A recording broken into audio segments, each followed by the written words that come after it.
NLC சுரங்கம் 2 விரிவாக்க பணிக்கு நிலம் கொடுத்த விவசாயிகள் நிவாரணத் தொகை மற்றும் வேலைவாய்ப்பு வழங்கக் கோரி என்எல்சி நில எடுப்பு அலுவலகம் முன்பு முற்றுகை போராட்டத்தில் ஈடுபட்டனர். கடலூர் மாவட்டம் நெய்வேலியில் என்எல்சி இந்தியா நிறுவனம் செயல்பட்டு வருகின்றது. இங்கு திறந்தவெளி சுரங்கங்கள் மூலம் நிலக்கரி வெட்டி எடுக்கப்பட்டு மின் உற்பத்தி செய்யப்பட்டு வருகிறது.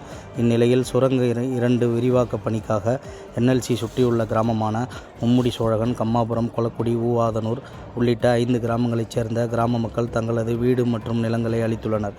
இவர்களுக்கு நிவாரண தொகையை அறிவித்த என்எல்சி நிறுவனம் தொகையை முழுமையாக வழங்கவில்லை எனவும், வீடு மற்றும் விளை நிலங்களை கொடுத்த விவசாய குடும்பத்தில் ஒருவருக்கு வேலை வழங்குவதாக அறிவித்துவிட்டு இன்று வரை வேலை வழங்கவில்லை உள்ளிட்ட கோரிக்கைகளை வலியுறுத்தி நெய்வேலி மந்தாரகுப்பம் பகுதியில் உள்ள நில எடுப்பு அலுவலகத்தை பாதிக்கப்பட்ட கிராம மக்கள் முற்றுகையிட முயன்றதால் பரபரப்பு ஏற்பட்டது.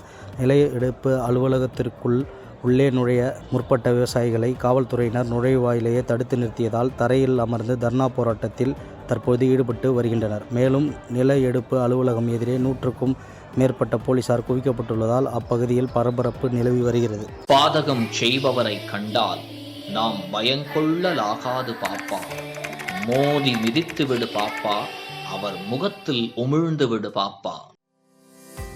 அண்மை செய்திகளை உடனுக்குடன் தெரிந்து கொள்ள இணைந்திருங்கள் இயம்நாடு தொலைக்காட்சியுடன்.